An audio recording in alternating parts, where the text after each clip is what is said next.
Good evening and welcome to State of Business on Art Television. I'm Tamiru Nimsat. Let's have a look at the headlines. It is high time to say goodbye to illegal drugs, President warns. IMF confirms strong recovery, sees 3.1% growth next year. News in detail. President Anukumara Dissanayake has declared the narcotics menace the most terrible disaster faced in Sri Lanka and launched a comprehensive national campaign to eradicate it. The A Nation United initiative was launched today with a call for all citizens to join the fight against drugs. In a strong address, the President stated that the government has completely abolished political ties with underworld criminals and drug traffickers, allowing police to freely carry out their duties. He revealed that a significant part of the mysterious link between the drug underworld and politics has now been exposed, showing how deeply this disaster has penetrated the social fabric. The President emphasized that while there may be arguments on many issues, there can be no disagreement on eliminating the drug menace from the country. He described narcotics as the basis of all serious social problems prevalent today, leading to health issues, violence against women and children, and the collapse of education for the younger generation. The government has decided to provide leadership for what he called the broadest public campaign to eradicate drugs, building strong social consensus and public power against this scourge. මේක තමයි රට එකට මේ ව්‍යසනයට එරෙහිව තනිව තනි පුද්ගලයන් මොනතරම් අභිලාෂයක් තිබුණත් තනිව තනි පුද්ගලයන් මොනතරම් බලාපොරොත්තුවක් තිබුණත් තනිව මේක කළ නොහැකි රජයකට පමණක් බෑ පොලිසියට පමණක් බෑ අපේ රාජ්‍ය යාන්ත්‍රණයට පමණක් බෑ මේ සඳහා සියලු දෙනා එකතු වෙන්න මම හිතනවා මේක තමයි අවස්ථාව අපි අවසාන වශයෙන් කියන්නේ ලොල්ලුණු අයටයි විකුණුන අයටයි වහාම ඉවත් වෙමු ඒට එරෙහිව ප්‍රබලතම මහජන ව්‍යාපාරය අපි ගොඩනගමින් තිබෙනවා මේ මහජන ව්‍යාපාරය අපි අනිවාර්යෙන් මේ මායාකාරී කුණාටුව විනාශ කරනවා මේ මායාකාරී කුණාටුවෙන් අපේ දරුවන් නිදහස් කරගන්නවා මේ මායාකාරී කුණාටුවෙන් අපේ සමාජ නිදහස් කරගන්නවා මේ මායාකාරී කුණාටුවෙන් අපේ ජාතිය ගලව ගන්නවා ඒ වෙනුවෙන් අපි එකට එකතු වෙමු කියලා ආරාධනා කරමින් මම නතර වෙනවා.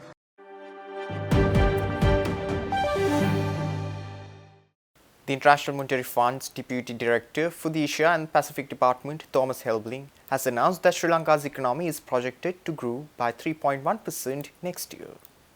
He stated this reflects a gradual return to the country's long-term growth trend following a strong rebound from the deep recessions of the years 2022 and 2023. So we have indeed revised growth to 3.1% next year, but the reasons are different. I think the context to see it that Sri Lanka had a deep recession in 22-23 during the balance of payment crisis. So then once the government embarked on a reform program that was supported by the IMF, there was a strong rebound in growth. So last year growth, I believe, was 5%, and this year in the first half, growth was 4.8%. Now, some of that strong rebound was just normalization and in economic activity. In level terms, some of the growth effect is a bit more temporary, and that's what we see. Sri Lanka is going to its trend growth of 3.1%. And with the stronger rebound than we actually expected in 2024 and 25, we see sort of that return to trend happening a bit sooner. In a further positive assessment, IMF Deputy Director confirmed their satisfaction with Sri Lanka's implementation of crucial structural reforms, particularly in the area of electricity pricing. This endorsement follows the recent staff-level agreement and acknowledges the government's success in reducing fiscal risks by budgeting for utility subsidies while continuing to meet all performance criteria. On the program and electricity pricing, let me just mention the staff team to do the fifth review on the program was in the field. They reached staff level agreement, I believe was October 9th or October 10th. They will now, that's only staff level agreement, but I think this signals that the IMF has been satisfied also with the electricity pricing. As you know, electricity pricing is a continuous structural benchmark, reducing risks to the budget and to taxpayers from state-owned enterprises, including the utilities. I think the principle of cost recovery is a core principle enshrined in the program and the reforms. And the government has continued to meet the performance criteria.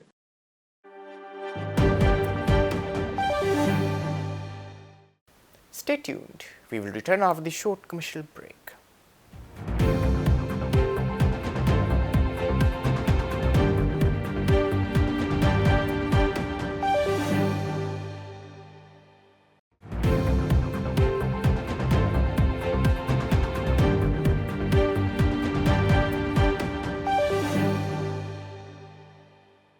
Welcome back after the break. A high-level delegation from the United States Embassy has conducted a comprehensive visit to the Hambantota International Port. The delegation was led by Deputy Chief of Mission Jane Howell and included several senior U.S. defense and strategy officials. The U.S. officials received a detailed tour of the port's terminals and operational zones, including container yards and vehicle handling facilities. During the visit, port authorities briefed the delegation on recent infrastructure upgrades, including a $41 million investment in new cranes that has increased container handling capacity to 1 million TEUs annually. The delegation also learned about the port's 26% year-on-year growth in vehicle transshipment, which now handles approximately 700,000 units. The visit highlighted HIP's strategic positioning along one of the busiest shipping routes in the Indian Ocean and its evolving role as a multi-purpose maritime hub. The port, which commenced operations in 2017 under a long-term lease to China Merchants Ports, has been expanding its services beyond traditional port operations to include industrial zone development and enhanced bunkering services.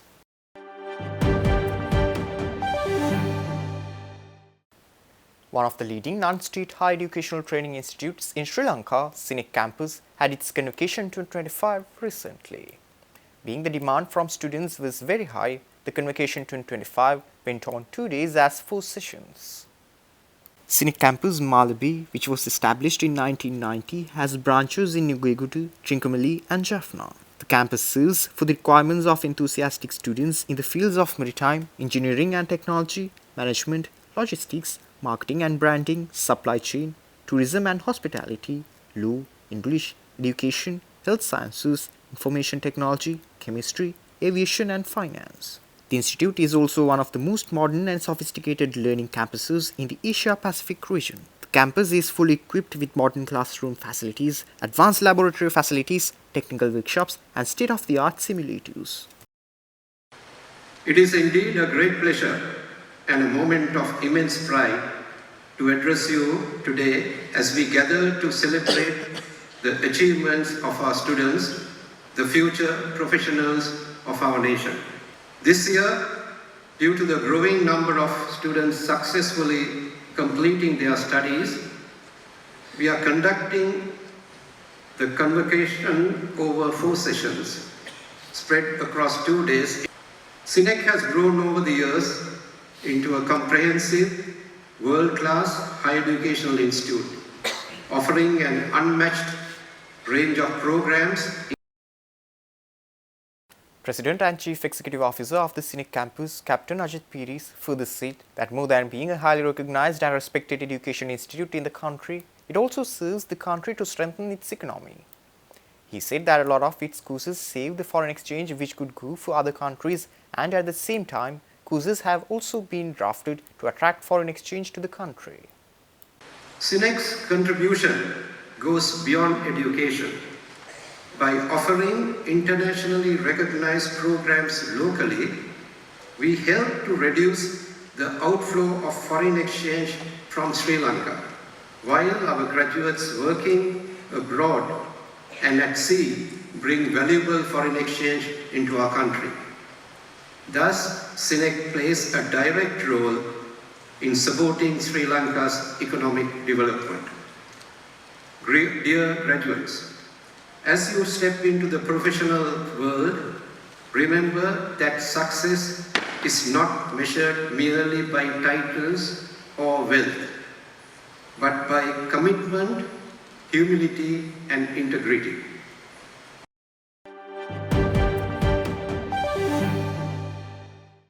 Stay tuned for stock update.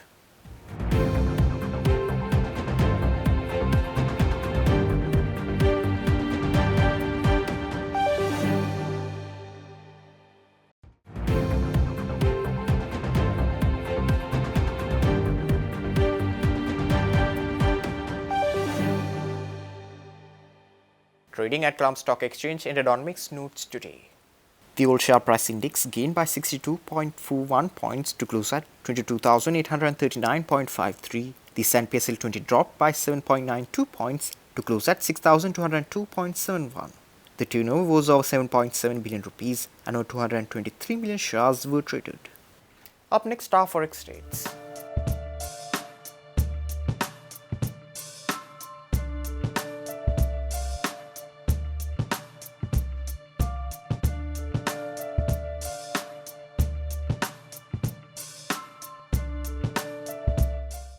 That's all our news for today. For this and more, subscribe to our channel on YouTube and follow us on Facebook. Take care and good night.